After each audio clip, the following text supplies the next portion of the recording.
With the repercussions of WrestleMania 42 still being felt across the company, WWE rolled into Laredo, Texas for a packed episode of Raw, headlined by appearances from Roman Reigns and Becky Lynch.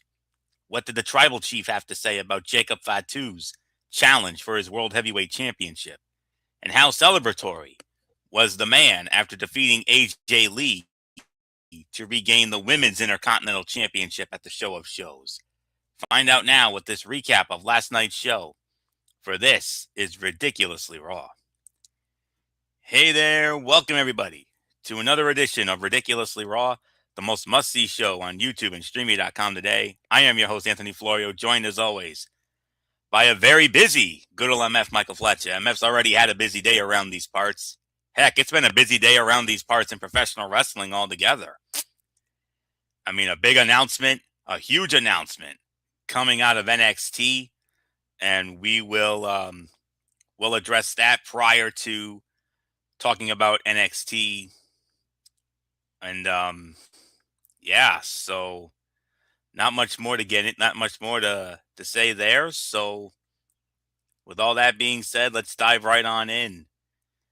We got Monday Night Raw, which was live last night in Laredo, Texas, at the Sames Auto Arena. And we started it off. It was a promo segment. It was whoa, okay. Breaking news, the Boston Bruins have just forced a Game 6 against the Buffalo Sabres. Overtime winner. We're going back to Boston Friday night, Game 6. Okay, let's go. So that's a story for another day, but I just wanted to get that off my chest. It just literally crossed the wire now. All right. Promo here. Seth Rollins made his way to the ring, fired up over the events of the last week, and wasted no time addressing Braun Breaker. Rollins took credit for putting 9 staples in the back of Breaker's head before the badass hit the ring. Rollins put over Breaker as the next big star in the industry, but called out his mind. He said betting on himself only got him Logan Paul, Austin Theory, steak dinners, and happy endings from Paul Heyman. Oh, my word. Breaker took exception, claiming he was on his way to being a main event star, and knocked Rollins' health, suggesting his shoulder cannot handle the weight of a title on it anymore. The back-and-forth exchange of insults concluded with the Visionary laying down a challenge for a match at Backlash. Seth Rollins was fired up here, spoke with intensity in a way that never felt over the top. He called Breaker out on his shortcomings, applauded his successes, and set up a big match for Backlash. He was great here. Braun Breaker delivered as well. Often a hit-or-miss talker, he was spot on here, delivering some of his best mic work since his rivalry with CM Punk entering the new year. So we have a match. It is official. It will take place at Backlash. Seth freaking Rollins, one-on-one with Braun Breaker. That's got banger written all over it. We can't wait to see it. So, not much more. Good old MF Michael Fletcher, come on in. By the way, check out MF. MF was on with our dear friend Jake Turner on earlier today. Jake Turner now getting into the realm of this. We wish him the absolute best. And one of these days, we'd love to have him on our show. No question about that. So, so MF, by the way, great job on that. You guys absolutely killed it. And not much more to say except what a great way to start it off. Seth Rollins and Braun Breaker, great promo segment. And we're going to get a banger of a match at Backlash. Yeah, we're going to get a banger of a match at Backlash. And the one thing that we were talking about earlier was, you know, the certain tit for tat that they were doing in the promos and everything else. The one thing that we did take umbrage was about how Seth was trying to call him stupid and trying to belittle Braun Breaker, which kind of annoyed a little bit of us on the promo, and we kind of waxed poetic about it. But all in all, it was a solid promo segment. It was really good that, you know, think about this, guys. Braun Breaker and Seth Rollins was actually penciled to be the main event of night one of WrestleMania for the World Heavyweight title. So, I mean, how that was going to look, we don't know. But I think Braun Breaker is a future world champion, in my opinion. So I thought this was a solid opener for a good segment. I thought both guys did really well. So, Anthony, let's just move on to the first fight of the night. And it was a non-title match. Intercontinental Heavyweight Champion Penta squaring off against Rusev. Penta wins the match in 7.5 minutes, but Rusev attacking Penta after it was over, and then Ethan Page tries to get involved, but then Penta was saved by Javon Evans. Looks like a tag team match, playa, down the road. Penta and Javon Evans against Rusev and Ethan Page. That should be an interesting tag team matchup whenever they decide to do it. Could be as early as this Monday night on Raw in Peyton Manning's favorite city, Omaha. So, yeah, so not much more. Penta defeats Rusev in 7.5 minutes. Ethan Page, Javon Evans get involved. Tag team match, playa. Holla. Yeah, it looks like it's going to be a tag team match, no doubt about it in my mind. This was, and we were a little surprised with the time of the fall being so short, but I will give you this. This was a heck of a fight. This was a heck of a match. This was what we like to call a fun little sprint. We actually enjoyed this. We were eating this up. So I thought this was a solid matchup. This was, to us, this is about 2.5 to 3 stars because I felt like the body of work was really good. And I can't be mad about anything that went down. Yes, am I disappointed that was the outcome? Yes, but at the end of the day, I think they did a fine job for what it was worth. So I really got nothing else to say. And Anthony, it is all yours. Yeah, 2.5 to 3 stars. I definitely agree on the rating here. But I do have a small bit of constructive criticism. There was not much to this one, with the majority of the match taking place during the commercial break, including all of Rusev's heat. Javon Evans is a young performer who brings a new energy to the show when it needs it. He is a surefire Intercontinental Champion of the future. All signs could be pointing also, now that I think about it, all seem to point to a possible fatal 4-way match coming sooner rather than later with the Intercontinental Heavyweight Championship on the line. Could we see it as soon as Backlash on May 9th? Who knows? So that's definitely something we need to think about as well. So we'll see what happens Monday night in Omaha. So not much more. 1 week removed from regaining the Women's Intercontinental Championship, Becky Lynch returned to Raw to discuss her win, telling the fans that while she was walking up the ramp with her daughter at WrestleMania, she knew she had to show her what being a real champion is all about. She issued an open challenge for a match which Io Sky accepted to a thunderous ovation at the same Auto Arena. Becky Lynch laughed it off, equating the genius of the Sky to Marty Jannetty to Rhea Ripley's Shawn Michaels. Io knocked her down before Adam Pearce appeared and made the match official for the Women's Intercontinental Heavyweight. Well, we're not going to call it heavyweight, but Women's Intercontinental Championship. And Big Time Bex got a cheap shot in, entering the break and ahead of the championship bout.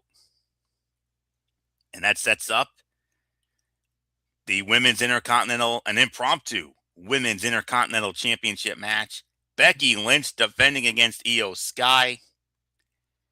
And Becky Lynch winning the match and successfully defending the Women's Intercontinental Championship. The downside of all this is, for the moment, keywords for the moment, I do not have a time of the fall, but I am frantically working on getting that for you all right here and now. So please bear with me for just a moment as I pull up the time of the fall for this impromptu Intercontinental Championship matchup on the women's side. They say 8:29 was shown. I just want to get a confirmation on that. Actually, no. The real time of the fall was 13 minutes and 12 seconds. The winner and still the women's Intercontinental Champion. It is the man, Becky Lynch. But she didn't do it by herself. She had some help in the form of Asuka. That is one way to make up for the abrupt ending to Io's storyline with Asuka and the newly released Kairi Sane. Becky Lynch is such a great heel that she could get any babyface over simply by talking the crowd into caring about them. Luckily, Io is already red hot and does not need that. And as far as the match is concerned, 3 1/4, 3 1/2. Becky and Io had a fantastic match across multiple segments on Raw. This was brilliant and belonged on a PLE card, preferably without the interference leading to the finish. Io versus Asuka is a hot feud and should have a place on the Backlash card. And by the way, it will. Unfortunately, it did lose considerable gravity with Kairi's release from WWE. We don't have to hope for it. It's going to happen. It will be Io Sky versus Asuka. The match we should have gotten at WrestleMania with Kairi still there. They could have done their business there. And then you could have let Kairi go after that. But Michael Bullock and I had our Raw chat last night. And MF, you're hearing this for the first time. And I know you're going to agree with me when I say this, what Bullock and I said during our Raw chat last night. Are you sure we were in Laredo, Texas? Did you hear that crowd? That crowd. Yeah. That was not Laredo, Texas. That was a Chicago, Boston, Philly, New York. It was like an IWC hotspot, for goodness sakes. I mean, you would think, being in Laredo, Texas, you would think these fans would sit on their hands and be a dud, meh. No, crowd. They're not Corpus Christi, Texas. Wrong city there, Florio. That's Corpus why. Christi. Okay. No, Laredo. The thing is, a lot of them are because you got a lot of Lucha Libre fans. You got a lot of those fans that actually come from the border. So you got that part, and I think that's why you got the crowd that you got last night. Fair enough, and that crowd was definitely into some more action later on, but nonetheless, it's between 3 1/4 and 3 1/2. I mean, this was a very good match, and we're not surprised that Becky and Io ended up having great chemistry here, and that's an Intercontinental title feud that you could revisit down the line easily. So, but Becky gets the win here. Asuka helping Becky, and we know the history of Becky and Asuka going back to 6 years ago in the pandemic in 2020. Asuka won the Money in the Bank briefcase, not knowing that inside was the Raw Women's Championship belt. When Becky handed the belt to Asuka, when Becky found out that she was pregnant, and we remember that moment and how over the moon Asuka was and how funny she was, that funny celebration she had, which I'll never forget for as long as I live. But man, oh man, what definitely some history with those two. But Asuka repaying Becky back all those years later, I guess. So, but nonetheless, 3 1/4, 3 1/2 for the match. MF, time of the fall, 13-12. Becky and Io tore the house down, even with the Asuka interference. And now it's Asuka and Io at Backlash, the match we should have gotten at Mania when Kairi was still there. Yeah, 3 1/4 is definitely the correct rating for the match. And we were going wax poetic about it. Now, the one thing we also got to talk about, and I can't believe you're not talking about this. Did you hear the chant, "We want Kairi"? That's where I was leading for it. Yeah, the "We want Kairi" chants. I mean, look, this is exactly what we were saying. And we were like, we all thought that maybe this was a mistake by WWE. That maybe they why would they let the thing run out? Here's the thing, and here's the $1 million thing that nobody's talking about.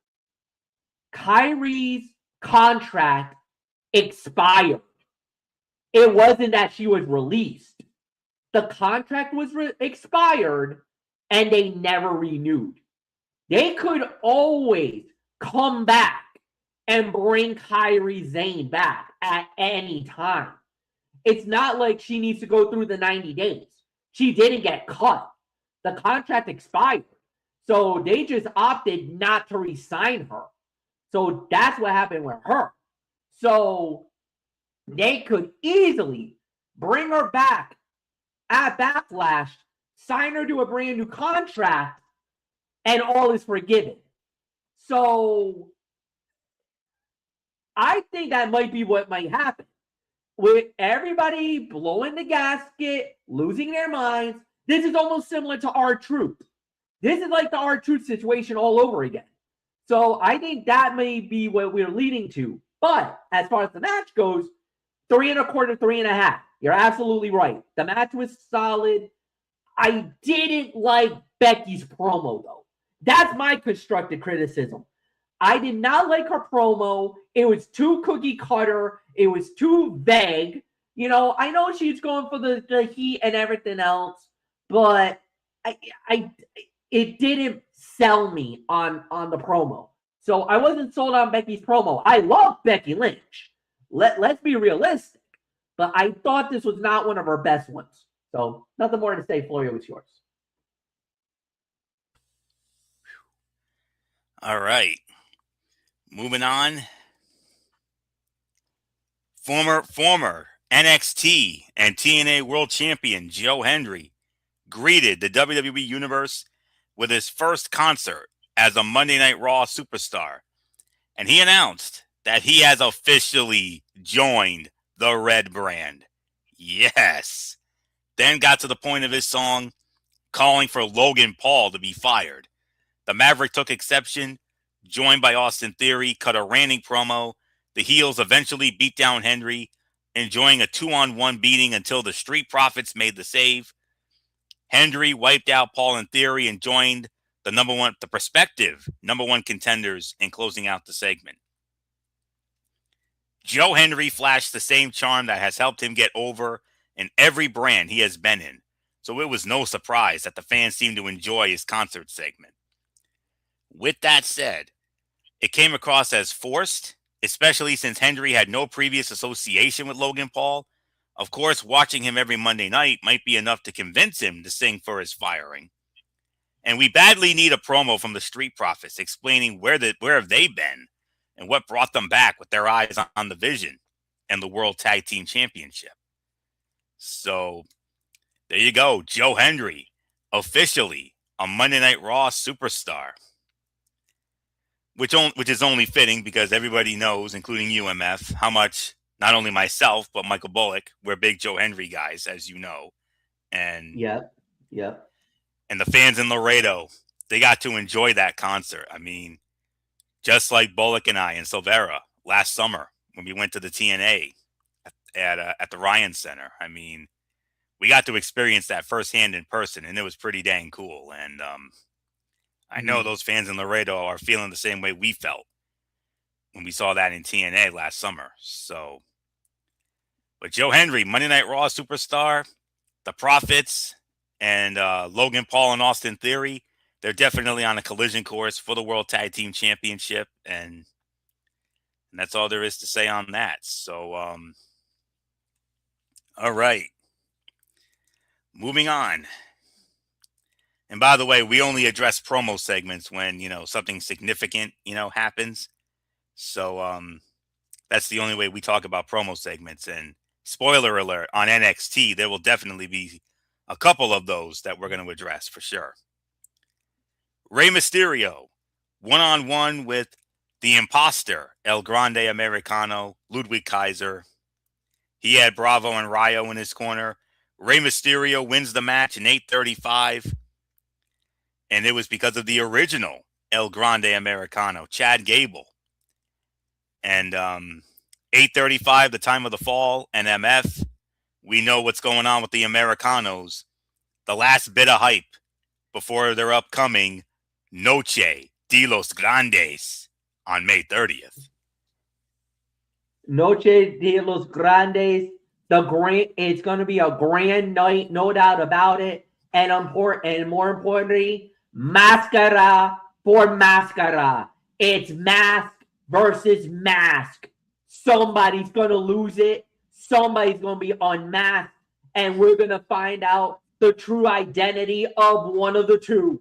So, yeah. And I love this storyline and I love this match for many reasons. Because this match felt like a lucha libre style fight. And, you know, if you go into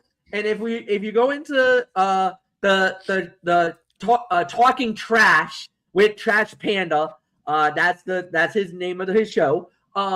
We talked about it, how what the lucha libre type match meant, and what this fight coming up on the 30th means, not only just for myself, but for a lot of my friends. You know, like a Jake Turner, like my boy Mexi. You know, because we like AAA. We love lucha libre. That's our style. That's our brand. That's our thing.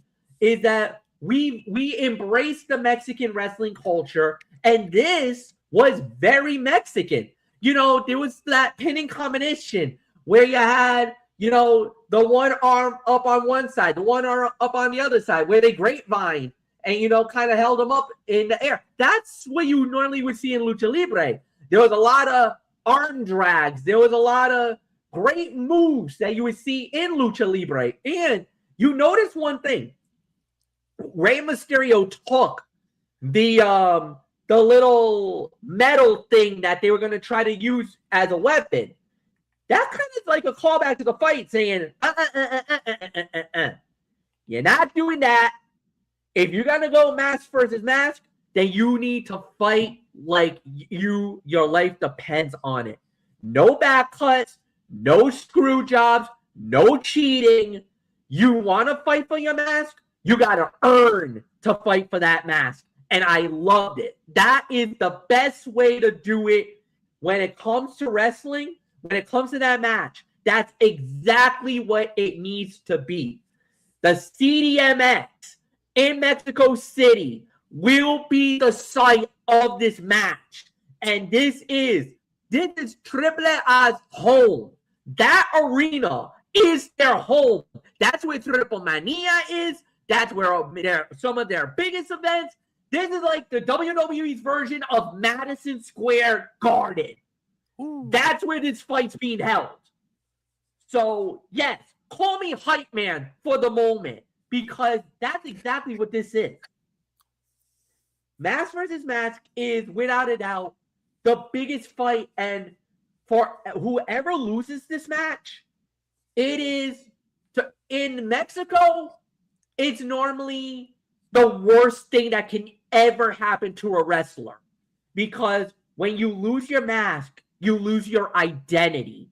It's traditionally from a family lineage that normally the mask is passed down from generation to generation to generation to generation. This is a little rare because El Grande Americanos, the original and the secondary was supposed to be a spoof. This wasn't supposed to get over at all, but it did. It didn't get over. It got over pretty well in the United States, but it got massively over in Mexico. And this, believe it or not, is the main event of the evening. This will be the last match that goes down on that night, because traditionally, mask versus mask is so high stakes that this match has to be the main event. There's no other match that's bigger. It's even bigger than the Mega Copion. That's legit. As far as the match goes, it's a 3.5-star fight. I loved it. I thought it was a great match. I was enjoying this so much because, again, I love the Lucha Libre style, and this exactly is why I love this part of the business. And this is why I'm blessed and honored that I get to do AAA now on a more consistent basis. Because thank you, YouTube. Thank you, WWE, for allowing this to be on TV. And I'll openly admit, out of all of the shows, this may be the best that WWE does. This is the best WWE produced show. And you want to know why? Because it has a feel of the black and gold NXT era when Triple H was running. No, I'm dead serious. This is the best professional wrestling in the world. And AAA, I know a lot of people were very concerned when WWE said that they had acquired AAA. A lot of people were like, oh no, what does that mean? They're going to Americanize this show. It's going to be horrible. No. On the contrary. And you want to know why it works, Anthony Florio? Because their head booker is The Undertaker. It's Absolutely. Mark Calloway. And Mark Calloway, you know what makes him so great? Mark Calloway holds storytelling to a T. He doesn't deviate from the story. He makes the right decisions, and he's got a great crew. He's got Chavo Guerrero. He's got Vampiro. He's got Conan as his lead crew, as the lead bookers for AAA. These are men who knows the business. These are men that knows Lucha Libre. That's in their blood. They're in the system. They've been here. They know what it means. So by doing it this way, yes, you Americanize a little bit of the structure of the stories. You know, you do promos, you do different things. It gives you a WWE feel, but you don't feel it. It's not that way. AAA is by far the best professional wrestling show that we have right now. It's better than Monday Night Raw. Just barely better than Monday Night Raw. It's better than NXT. Better than SmackDown. Hell, I'll even go as far to say it. Better than anything from AEW or Ring of Honor. This is the best company in the world at the moment because the programs that they bring every week has been banger after banger after banger after banger. And that mass versus mass match on May 30th is going to be, well, in the immortal words of the late, great Gorilla Monsoon, and I know, Anthony, you've been waiting for these words, it's going to be a happening. It is going to be something else. History will be made on that night. There won't be no unprecedented crowning. But the man who survives, who walks out with their mask, is going to be very grateful and very lucky because not many men or even women have been able to go because when it's mask versus mask, when you lose the mask, you lose your identity. This is going to be one of the biggest matches in this era of AAA. This is without a doubt the biggest match in this. Ever since WWE acquired AAA, this is without a doubt the biggest match in the history of that company. That's the stakes that is raised because of this match. 3.5 stars for the match itself, but the storyline for match versus match is even bigger than that because of the stakes. Anthony, it is yours. Man, oh man, I don't know what else there is to say after that. I mean, boy, oh boy, you got me all hyped up for that one. Oh man, I will most certainly make an effort. I will really, really make a concerted effort to tune into that match on May 30th. Who knows? Maybe we might have a show on that. Who knows? I mean, I know you'll probably want to. I'm sure we're gonna address that show. But man alive, that's gonna be something else. I can't wait. With all due respect, I think you overscored the match a little bit. This was another one of those 2.5 to 3-star matches, and I have constructive criticism. The lack of creative synergy between WWE TV and AAA is astonishing. The current Americano is a beloved hero in Mexico, while the OG is a hated villain. Yet, instead of adapting the story to that reaction, WWE officials still stubbornly present the former as the heel in the story. It's almost a lack of brand awareness at this point. And Bullock and I even touched on that during our Raw chat last night. As for Rey Mysterio, he's still a great performer. He's still a great performer, even if he is a step or two slower. An all-timer who appears more motivated than in recent years. He still has plenty to contribute, as both his in-ring performance and fan reaction indicates. So this is a 2.5 to 3 stars. Then it was time for the Ruler. Oba hoo. Oba hoo. Oh my goodness. We'll have some more on that in just a moment, but let's get to the serious business at hand. Obafemi squaring off against Grayson Waller. Obafemi, delicious squash in 1 minute and 5 seconds.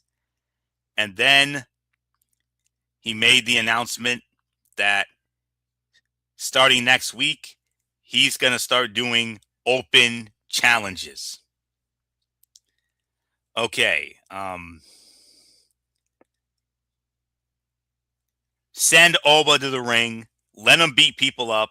Listen to the crowd go wild. Then repeat every week. It is a proven formula and one that has worked so far. Eventually, WWE Creative will have to think bigger. But with no other obvious direction at this time, it should keep him prominent and over. It's obviously a delicious squash. It's obviously, we don't really have to, talk about anything about the match. But I just cannot get over this young man's meteoric rise. I mean, there have been a lot of fast rising superstars over the years. I think he could possibly be the fastest rising star, probably since Brock Lesnar in 2002 when he came on the night after WrestleMania 18. 5 months later, he becomes the undisputed champion. He beats The Rock. I mean, just absolutely mind-boggling. I think O was on that same trajectory. I believe that if WWE if they bring back once again the King and Queen of the Ring, which would probably culminate at the Night of Champions in Saudi Arabia in 2 months, I'm going to tell you right now, if Oba is in that thing, I'm already calling my shot. I think Oba's winning that King of the Ring. And regardless of but then again, I think it would be his brand's champion. I think it's brand exclusive. So that would mean possibly him and Which Roman. means he would fight Roman Reigns. Yeah. At SummerSlam. Him and Roman. And Roman at SummerSlam. At the U.S. Bank Stadium in Minneapolis. That happens. Oba will be pretty much on the exact same trajectory as Brock Lesnar. He wins the title that night. I think it would be a faster rise. But my goodness, I mean, it's right around the same amount of time. I mean, yeah. When you remember back in the day when we were on the other banner, the old banner of this show, we used to do the memes, the funny memes from the Mimi. We called it Mimi Jean Okerlund, but it was called Meme Jean Okerlund. And you remember one of those memes caught my eye personally, and it also serves as the namesake of this show. Remember the infamous ridiculously over Daniel Bryan meme? Yeah. Yes. If we still had that Very site well. today, I Oh would. my God, we What be happened? using that. We be using so many memes right now. Oh my God, Well, we be using so many memes right now. and that was a big selling point of those shows many years ago. But the point I'm trying to make is, if we still had it today, I would have created ridiculously over Obafemi. Yeah. How ridiculously over has this young man gotten? It's unbelievable. He's the fastest And the rising beauty of it, star. and the beauty of it, Anthony, is that it's organic. It's not manufactured. It Nope. started from NXT and it just kept going and building and building and building. It's not like we were forced into it. It's the fans embraced him and took him and like, no, you're our guy. We're taking you. So it's not like WWE was forcing somebody down our throats.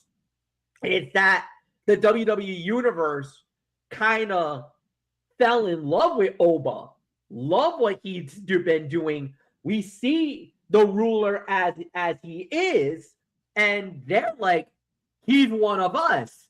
He's with us. Let's push him. That's the difference between like a Roman Reigns, a John Cena, one of these others where they kind of forced it on us, and that's why we pushed back and relented. Obafemi was so organic because he made himself the star, and we by the fans, we embraced it and pushed it, and we're like, no, he's ours. We are not going to claim him. And you see what's going on. The whole world loves Obafemi.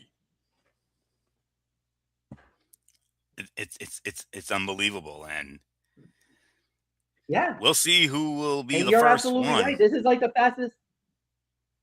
Yeah, He's on his way to being the fastest rising star of all time, and there've been a lot of without a doubt. there've been a lot Total of them. agreement on that too. Yes, Brock Lesnar, John Cena. yes.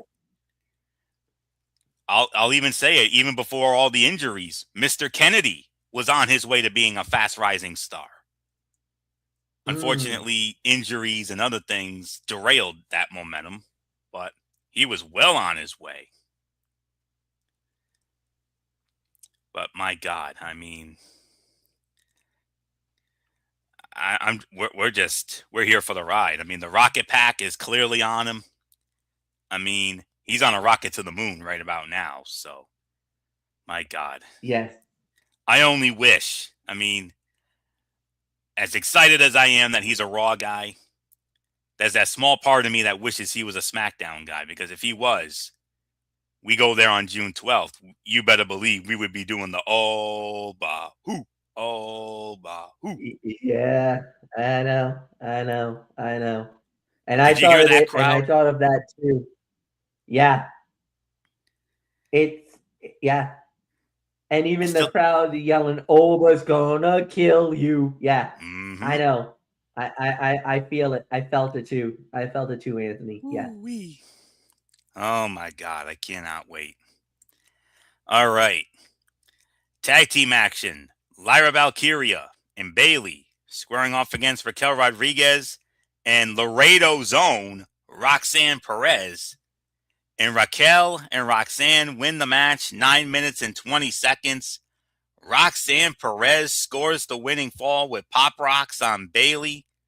They win it in 9:20. Hey, solid 3 stars. This was a high-energy tag match that spotlighted the talent involved, but was really a showcase for Roxanne, and the Prodigy added another quality performance to her resume. Liv involving herself in the finish only serves as a means to an end, as the women's world champion is lulling Roxanne into believing her only to inevitably betray her. And it will be interesting to see if Finn Balor can talk some sense into the Prodigy before then. Because remember, it was Finn Balor who brought Roxanne Perez into the Judgment Day as an injury replacement for Liv Morgan when she suffered that freak injury last year. So very interesting to see where that goes. But no doubt about it, solid 3 stars. MF, Raquel and Roxanne winning over Lyra and Bayley. They win it in 920. Roxanne getting the hometown rub. Yeah, and that was the other thing that we were talking about is from that whole thing, but it was really a good match. It was a solid match. It was about a 3-star fight. It was kind of, it was one of those where at the end of the day, the right outcome, because I truly believe that that was the outcome, that was the correct outcome, and it was a solid fight. I got nothing bad to say about it. I think it's a 3.5 star bout, and nothing more to add. Anthony, it's yours. All right. They didn't really hype much for next week's show other than Sol Ruca will officially become a Monday Night Raw superstar next week. She's going to sign her contract. So that's all that I know. Plus, we got the Oba Open Challenge, and Raw will be live in Omaha, Peyton Manning's favorite city, as we all know. So not much more to say on that. Let's get into our final segment of the night. The World Heavyweight Champion, the OTC, Roman Reigns. He wrapped up the show with an in-ring response to Jacob Fatu's challenge from last week. But before he could, he talked about single-handedly elevating the World Heavyweight Championship. This brought out the Samoan Werewolf, who came face-to-face with his cousin for the Tribal Chief's Backlash decision. Roman told Jacob he hoped he made the right choice to unite the family rather than tear it apart. The prospective number 1 contender accused Roman of being in his main event bubble and said that when his life was falling apart, it was Solo Sikoa who reached out to him. Roman cut him off, calling him unhinged, and Jacob proved him right. He attacked Roman with a mandible claw, then performed a Tongan death grip, leaving the Tribal Chief writhing. And then Roman told Jacob he would see him at Backlash. And the new challenger said he would see Roman next week on Raw. OMF, it is official.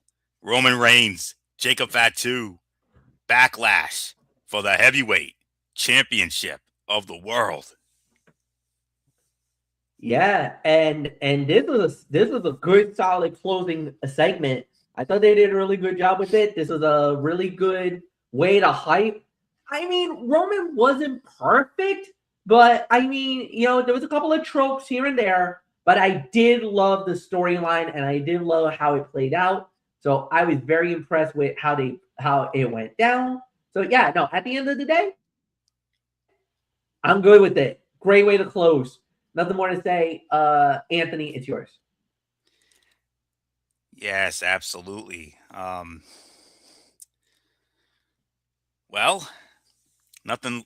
I mean, MF made some great points, but I'll follow it up. Roman Reigns is so over as a babyface at this point. If this was not officially a heel turn for Fatu, the creative team may want to consider one. With that said, Jacob's story is inspirational and investment worthy. If he was battling anyone but the Tribal Chief, he would be a huge babyface. Their match is going to be an interesting one in that the crowd will be behind Roman, even if his character still closely resembles that of an egotistical heel. So, not much more to say here. Strong episode of Raw. If I'm going to be honest with you, my star of the show last night was Seth freaking Rollins. Seth Rollins kicked off last night's show with one of his best promos in recent memory, a pointed and focused one that put over Braun Breaker, his feud with the Badass, and set the stage for Backlash. That he attempted to approach the Street Profits backstage, only to be told that not everything is about him, is another indicator of a character growing and evolving.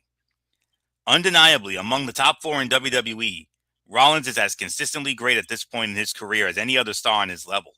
He was fantastic here and sold fans on his rivalry with Bron Breakker. Strong episode of Raw, like I said. Good in-ring work, some quality storyline advancement, a red-hot performance by hometown heroine Roxanne Perez, and an exclamation point of a segment between Roman Reigns and Jacob Fatu continue to set the stage for a Backlash PLE that actually has the potential to be one of the sleeper hits of the year. Strong thumbs up for this focused show. If I had to put a letter grade on this, believe it or not, I would actually give this show a solid A. And it would constitute, but my rating doesn't necessarily reflect that of an A. It's more like a 7.5 to 8 for me, but definitely within that A range. Strong show last night. And MF, like I just said, if they keep doing what they're doing for the Backlash card, it's got sleeper event of the year potential here. It does, possibly, no doubt about it. I'll honestly say this is a 8. This is I actually was giving it 7.5 to 8 out of 10 as well. So yeah, you're absolutely right. I think this is the right rating, and there's really nothing more to add. Anthony, let's go to NXT. Yes, and of course, we will because they did mention it on the show tonight. We'll get to the big announcement when the time is right, when we find it in our notes here.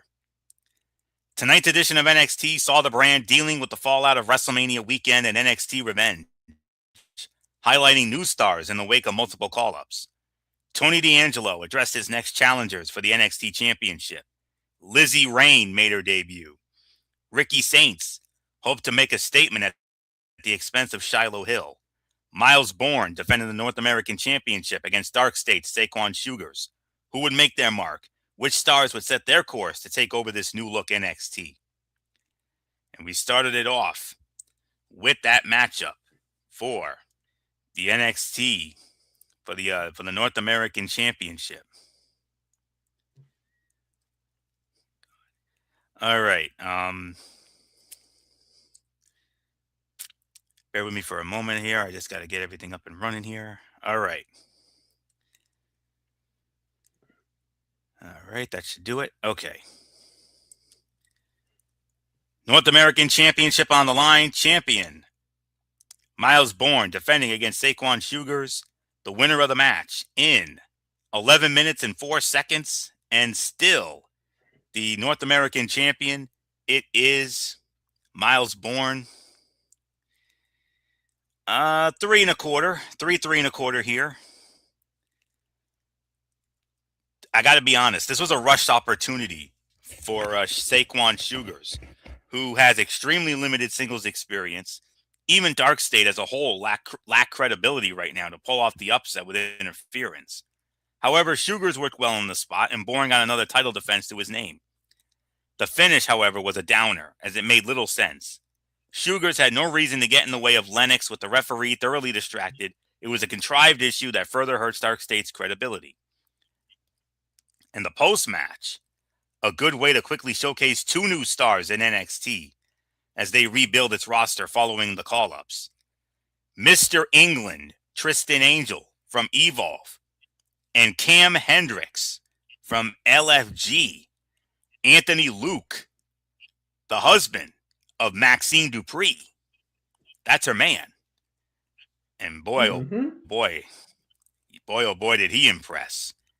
And this is where NXT typically thrives. Fresh stars can prove themselves with bigger opportunities, and it should be interesting to see who amongst the new crop will be the next Trick Williams or Obafemi.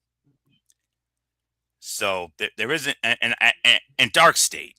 They started so strong, so fast in NXT that it feels like they are actually on track to drop below the brand new additions to the roster from Evolve and LFG. Scary, but it is what it is. So 3 to 3 1/4 stars for the match. Miles Bourne still the North American champion. He wins it in 11:04 MF, and those 2 new call-ups, Mr. England, Tristan Angels, but more importantly, Cam Hendricks, aka Anthony Luke from LFG. Yeah, man, that's huge. And the thing is, they got to do something because they got gutted going into the post WrestleMania. So I mean, we had some crazy moves. So no, at the end of the day, they did a really good job. I liked it. I enjoyed it. I was a big fan of it. 3 stars, 3 to 3.5 stars. Nothing more to say, Anthony. Let's move on.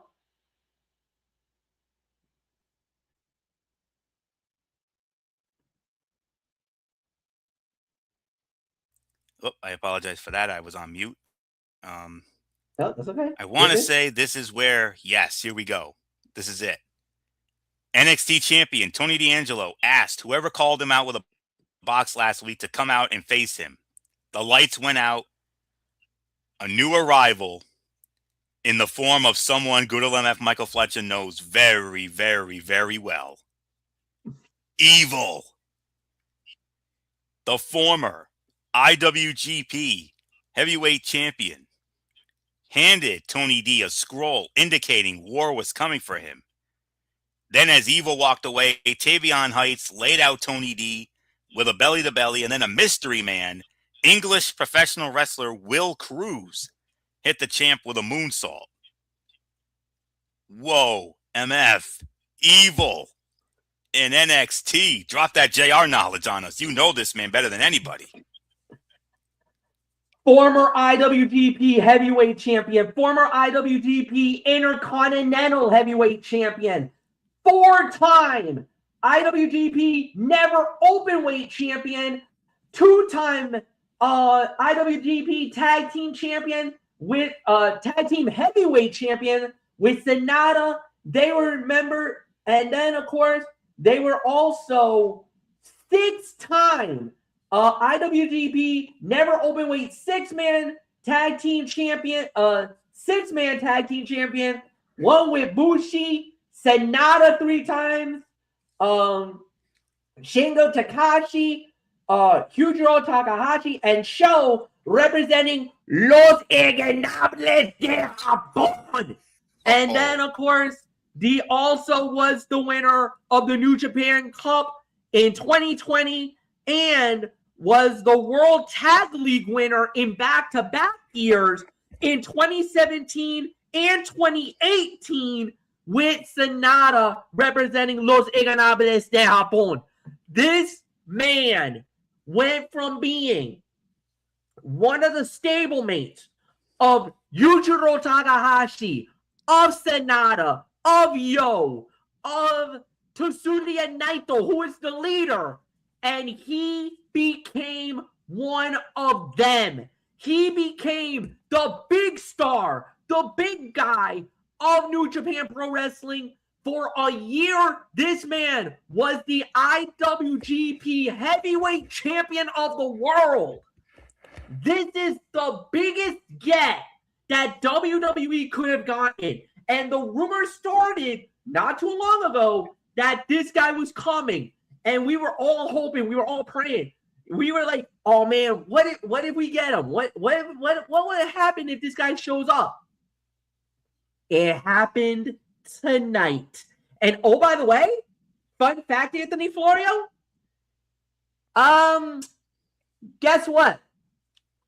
That's Io Sky's fiance. No kidding. You heard me. The Genius of the Sky. She let's just say her heart went even more than anything else. But I will say this. They are one of the golden couples in Japan. Yeah, they are engaged to be married. So at some point, now the question becomes, now he's in NXT. When does he go up to the main roster? And when does he rejoin with his fiancée, with the Genius of the Sky? Now that's going to start a whole new conversation. It's not a matter of if he goes up. It's now a matter of when he goes up.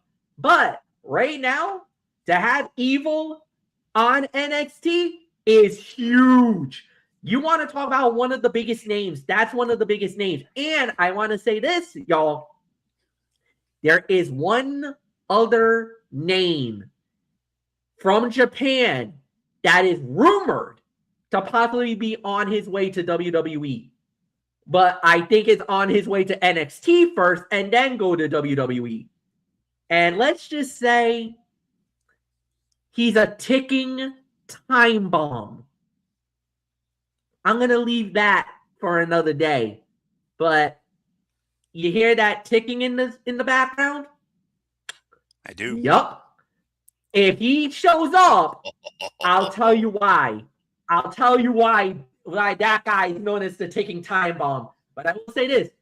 I've mentioned him right here on this show just a few moments ago when I was talking about Evil. Because he's also a fellow member of Los Ingobernables de Japón. So just to leave you with that. Just this is what we like to call a hook on the show. Want to leave you with a hook. So there it is. Anthony, that was awesome. I was so excited. And then the international, I mean, this other one I don't really know much. I think he's either Evolve or from LFG. I don't know much about the other one who attacked Tony D. But I will say this. Will Cruz. He's an English professional wrestler. So I don't know if he's even in Evolve or LFG. No, hold on. Let me see. I have not seen him. I watch LFG religiously, and I do not remember seeing that guy once. By the way, they just started a new season of LFG this past Sunday night on A&E. And by the way, if you're pressed for time, go out of your way to watch that first episode from this past Sunday night. They're doing something different. No teams and no points and all that good stuff. And we don't even have to wait until the season finale for dreams to come true. On that very first show, that was the night where Shawn Michaels elevated Kendall Gray to NXT. She got the immediate call up to NXT. Wow. What does that tell you? Oh, yeah. If you have the A&E app, go on the A&E app, watch that. It happens at the end of that show. Kendall Gray was in action on that show. I believe she went up against Panina Tualipa, who was an LFG veteran and a runner-up, I believe, beforehand. Shawn Michaels, Matt Bloom, they were so impressed. HBK pulled Kendall aside and said, "You're ready." He said, "You're more than ready." He said, "You're going to start in NXT immediately." So,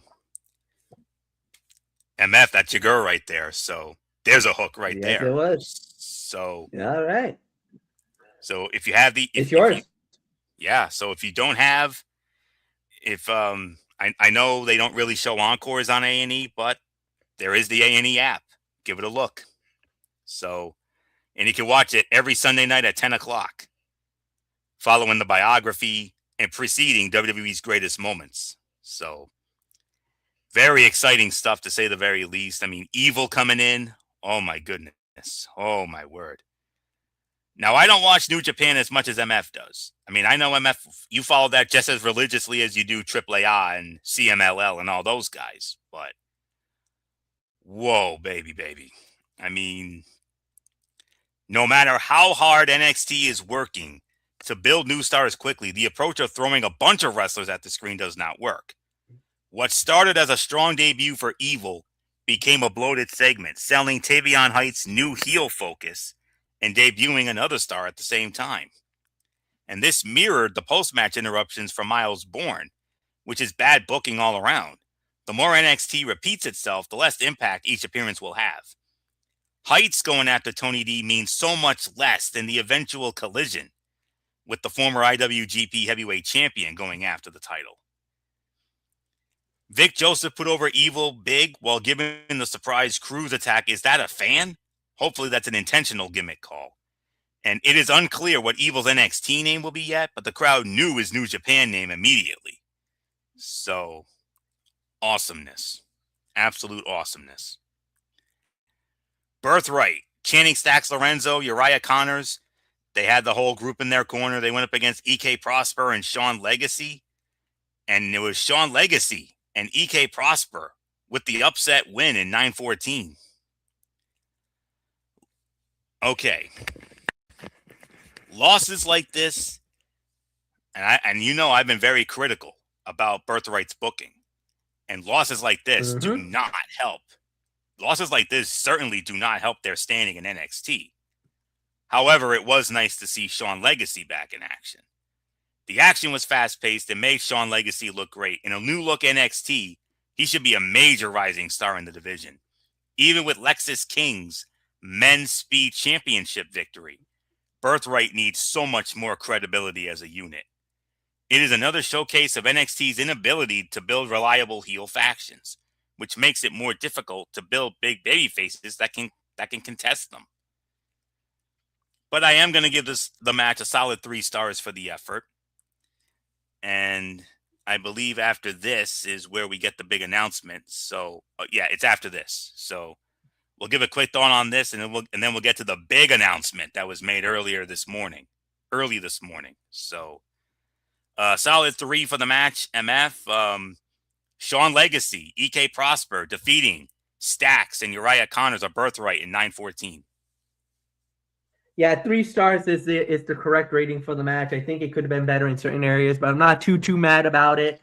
At the end of the day, yeah, I mean, like you said, Birthright needed more of a bigger win than anything else. They need the momentum, and this does not help anything on that one. So yeah, a little disappointing with the booking more than anything else, but it is what it is. So yeah, what's that big announcement, Floya? What's up? The CW Network and WWE, part of TKO Group Holdings, today announced that all NXT premium live events will now air exclusively on the CW. Beginning with the Great American Bash later this summer, the CW will broadcast 20 PLEs in their entirety live on both coasts over the next several years, including Stand and Deliver, Deadline, and Vengeance Day. With the addition of NXT PLEs to the CW's lineup, the network is now the exclusive home for all NXT programming, which showcases WWE's hottest up-and-coming superstars, also airing weekly live NXT installments every Tuesday night, and WWE will continue to produce all PLEs. MF, NXT That's PLEs massive. exclusively on the CW. How about it? That is a massive deal because here's the thing. You don't have to pay anything for it. This is free. It's free for everyone. Now, it's on the house. WWE gets a lot of flack. WWE gets a lot of flack for their PLEs because they do it on a paywall. Sometimes you got to pay $30 a month for, a lot of the pay-per-views. However, this is one of the smartest moves they could have done. Now, they could have easily gone the route of staying on YouTube, which they did for the last one, for Stand and Deliver. They did it on YouTube and got massive success. They could have stayed with that. But to put the commitment of saying that we are going to do all our shows on the CW is a massive deal because that puts a lot of faith in the CW that we believe that you guys can deliver the goods for us. You guys have proven that you can deliver the goods for us, and we want to reward you by giving you exclusive rights to our PLEs now. So that means on Saturday or Sunday nights, instead of having to go on an app or anything else, it's going to be on the CW network. And that's also a big deal because that will also open the door for newer fans to watch NXT. So it is a win-win-win situation for CW because normally Saturday nights, Sunday nights, there's not much television that normally runs on CW. For them to put that exclusively on their site, dude, that's a massive victory for CW. Now we want to see how they produce it.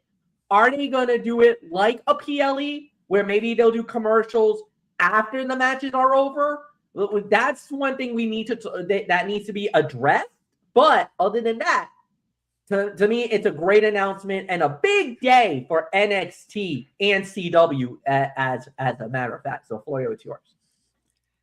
I only wish Mr. NXT, Michael Bullock, was here. I would have loved to have picked his brain about this. I mean, because he, as we all know, he is Mr. NXT around these parts. But if I know him, he's probably got to be just as excited as you and I are. I mean, this is huge. I mean, PLEs on network television? Wow. Oh, my goodness. This would be like if WWE decided to do pay-per-views on like NBC or USA or something like that. I mean, this is unbelievable. I mean, a very big deal indeed. Like MF said, there's no paywall. I mean, to watch the WWE PLEs on that ESPN Unlimited app, you got to pay at the very least $30 for that. If you want to get a TNA pay-per-view, you got to cough up $40. If you want to do, God forbid, an AEW pay-per-view, $50. But it's $40 if you have HBO Max, because they air them on HBO Max. But yeah, I mean, the only concern I do have is, of course, and this has been a major focal point lately, the commercial advertisements. I mean, that's my only concern, because I know a lot of people are not happy about the commercial advertisements, especially when you're watching the WWE PLEs on ESPN, when you have to sit through all those commercials and all that. Not everybody's happy. I believe what they may do is they may use the idea of the PLEs as like a Saturday night's main event, where we may have a commercial, but I think what they'll do is they'll do the actual fight, give it in its entirety, and then maybe do a commercial after that, and then you may have to deal with that. But that's my working theory about the whole thing, you know. I wouldn't be too mad about that. So, but whenever the Great American Bash is, we'll definitely keep an eye out for that for sure. But a groundbreaking announcement, to say the very least, and very happy for the CW. I mean, outside of NXT, I only watch two other shows on the CW. That is Scrabble on Thursday nights with Craig Ferguson, and Trivial Pursuit with the legendary LeVar Burton. I do watch those shows. I don't care for the other shows, but yeah, and obviously NXT, of course. But special moment for the CW, a big announcement, groundbreaking announcement to get PLEs on free television. That's a very big deal. HBK, Matt Bloom, all you guys, take a bow. Awesomeness. All right. NXT Women's Champion Lola Vice. She charged to the ring to call out Izzy Dame. Shawn Spears appeared on the Titantron to distract Lola for the arrival of Izzy Dame and Nico Vance.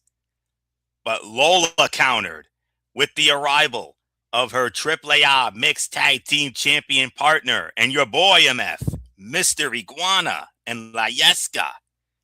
And the champions cleared the ring together. A better and more focused segment than last week, and Angry Lola is a better promo, allowing her to seamlessly mix English and Spanish and kept it short. Izzy Dame and Nico Vance versus Lola Vice and Mr. Iguana makes sense for an immediate direction in NXT, even if WWE should have the NXT Women's Champion regularly defending her primary title first. 2 weeks ago, 3 women stepped up as future challengers to Lola, but 2 of them have lost interest quickly. Those other 2, Kendall Gray and Callie Armstrong. But Callie Armstrong, she's got a big fight ahead of her next week. But there you go, MF. Lola Vice, we thought that the Culling were going to get the best of her, but your boy, Mr. Iguana, shows up. Ho, ho, ho, ho.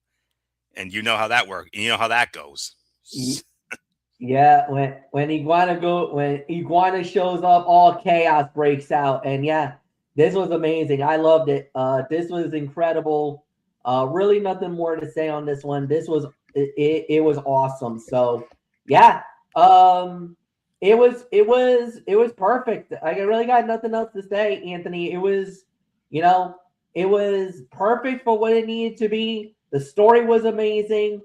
Um, I love Lola. You already know that, and you know how Mm-hmm. big I'm on Lola Vice. And I thought they Absolutely. did a really good job with it. And then absolutely, this was awesome. So really nothing more to say. So yeah, it was solid. And yes, I am such a big fan of I'm such a big fan of my boy Mr. Iguana. And boy, did he get a pop when he showed up. Fans were so happy to see him. Iguana, Iguana, you damn right. Nothing more to say. Floyd, what's yours? The highly anticipated debut of Lizzie Rain. Lizzie Rain squaring off against Nikita Lyons. Lizzie Rain wins the match, 4 minutes and 19 seconds. Okay, I'll tell you what. Usually we don't talk about these kind of matches. I mean, it's a 2-star match if I had to put a rating on it. But I will say this: Mm-hmm. Lizzie Rain immediately got the crowd behind her, and she ran with that energy. She made Nikita Lyons look better than she has in a while in NXT, and still believably took her down. While NXT has overloaded this show with new stars, Lizzie got the biggest reaction of any newcomer, and immediately looked like she belonged. Now, this was not a squash. This was not a delicious squash by any means, which was the right Mm-mm. way to present her. Mm-mm. NXT relies too often on simple, delicious squashes early. Lizzie Rain looked like she belonged against someone that could have believably beat her based on her past NXT history and longevity under contract. Lizzie Rain had an introduction to her entrance that works for her debut, but should not be a permanent addition. The crowd chanting Rain's name to every chop sold her immediately as big time. Hopefully, it translates to bigger crowds. And she is the niece of rock and roll royalty. Well, I should say heavy metal royalty. Her uncle, who has since passed away, her uncle, Clive, his name was Clive Burr, and he is the drummer of one of the greatest, and he was the drummer of one of the greatest heavy metal bands of all time. A future rock and roll Hall of Fame inductee, oh, by the way, Iron Maiden. Iron Maiden. Legends. Good. Heavy metal rock and Yeah. roll royalty. Iron That's who this Maiden, young lady man. is. God Hmm? damn. What's that? Nah, just damn. Nah, that's you just said Iron Maiden, bro. I mean, any rock and roll enthusiast is probably marking out right now I that am. that this is who she is. Mm-hmm. So yeah. No, that's amazing, man. That's wild.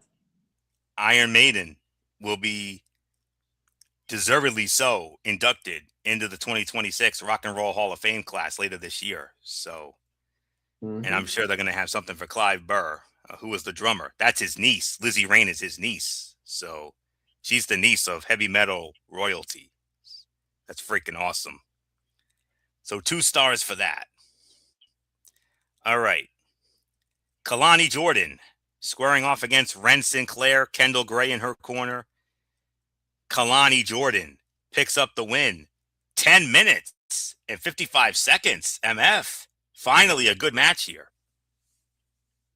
Yeah, really good match. I got to say this is even three and a quarter, 3.5 stars, no doubt about it. I thought they did a really good job with this. Solid matchup from beginning to end. There's really not much more to say on this one, Anthony. It's all yours, bro. Solid, if unspectacular match that allowed Kalani to build more heat. The focus on the knee was clear and built to the finish, but did not allow for many interesting sequences. While this is a repeated point, Kalani simply does not have the style necessary to play the heel and seems to be hurting her stock trying to sell this character. I believe she is a ready-made main roster star as a babyface, yet she is stuck in NXT floating while she has already fought most of the top names. Ren did her job putting over Kalani to set up a match between Kalani and Kendall, and that should be a more eventful bout very soon. The crowd was disinterested early, chanting for Gray instead of the active competitors, and you can't wrestle. The second did get a counter, yes, she can chant at least. And the chant stayed loud, though, and grew more focused on the action down the stretch. So, not much more to say on that. I'll give it 3.25, 3.5. And let's set the table for next week's show. It will be Lola Vice and Mr. Iguana squaring off against Nico Vance and Izzy Dame. Jada Parker. Oh, look at this. Jada Parker versus Callie Armstrong. Whoo-wee. Oh, That's a banger. I cannot wait to see that next week. And Jasper Troy one-on-one with Jackson Drake. Main event of the evening. Ricky Saints squaring off against Shiloh Hill. Shiloh Hill wins the match, 12 minutes and 4 seconds. I got to call it. This was the fight of the night. Solid 3.5 stars. While this was not an overly spectacular match, it clearly stood out on the night, seeing Shiloh as a threat to just about anyone in NXT. With Ricky seemingly on his way to maybe SmackDown, Shiloh got a huge spotlight in the main event, defeating a former NXT champion. While this feels like a sudden jump for Shiloh Hill, Ricky Saints needed to put someone over on his way out, and Hill has been a consistent presence on TV since arriving from LFG after he won Season 2. He is clearly well-liked by NXT officials and has outworked his current role. With this win, he would make sense to rocket into title contention. In fact, he comes off as the most natural star to maybe dethrone Miles Bourne for the North American Championship, allowing him and his best friend Tatum Paxley to hold both versions of that North American title together. And Ricky Saints, meanwhile, is headed to the main roster after an uneven run in NXT. He is shorter in stature than many of his new SmackDown peers and still needs to find what makes him stand out in a bigger talent pool. And then after the main event, Tony D'Angelo told Shawn Michaels that he was ready for the chaos and would fight anyone and everyone. Solid 3.5 stars. Nothing more to say. MF, easily the biggest win of Shiloh Hill's main roster career, and which could lead to some even bigger wins down the road. absolutely. 3.5 stars, no doubt about it. And yeah, this was an amazing match. This was a great battle, great fight. I thought they did a really good job. The story was really well done. There's really not much more for us to say. This was incredible. So, Anthony, it's yours. Overall thoughts, MF. How was this NXT tonight? I thought it was a solid show.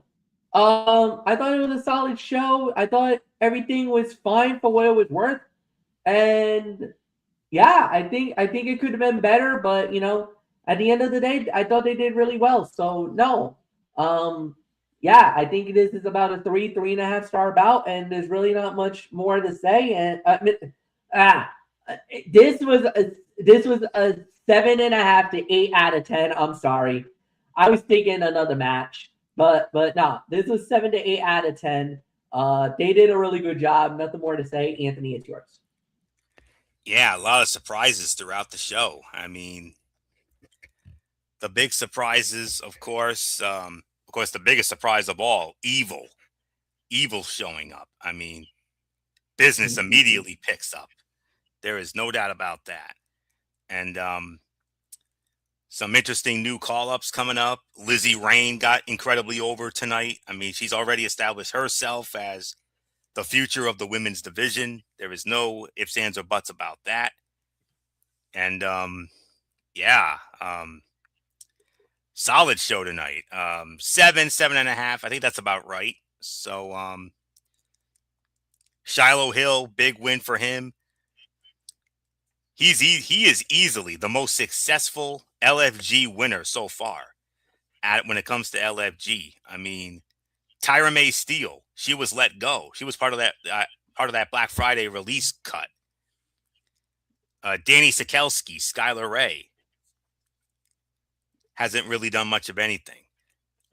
The male winners have been more successful than the female winners. And But right now, Jasper Troy and Shiloh Hill, they're about even. But Shiloh Hill, he's clearly got a huge future ahead of him. And putting him with Tatum Paxley, that's only going to elevate his stock even more. And there's always going to be those comparisons, the two of them, to Daphne and Crowbar from WCW. So, and I can see it. So, 7.5 for me, no doubt about it. So, with that being said, that will put the bow on this edition of Ridiculously Raw. We want to thank you all so very much for tuning in as always. The usual 10:30 or so on Thursday, MF, for the big show? Yes. All right. We will next be with you on Thursday night at 10:30, right back here on the Tone 25, one of our biggest shows of the year, our TXN Sports World NFL Draft Recap Special. We'll run down all 32 teams, letter grades, the whole 9 yards, as we always do. Friday night, 11 p.m., MF will have it, Braves Fan 95, the Cerebral Smack Talk, TNA Impact, Friday Night SmackDown, and then 1 week from tonight, we do it all over again, Ridiculously Raw. The Go Home Show for Backlash, and then NXT as well. So that's it. So until Thursday night for our NFL Draft Recap Special, you have been watching Ridiculously Raw right here on the Tone 25 on YouTube and Streamy.com. And remember, my friends, no matter what anyone tells you, beyond anything else, wrestling is indeed actually real. For everybody who has been a part of this one, for now, this is your host, Anthony Florio, for good old MF Michael Fletcher, and in spirit, the Phenom Michael Bullock, and always and forever our First Lady, Dee Dee Woodson. You know the routine, everybody. Thumbs up. Talk to you later. Yeah, throw it up, Fortune 4 style.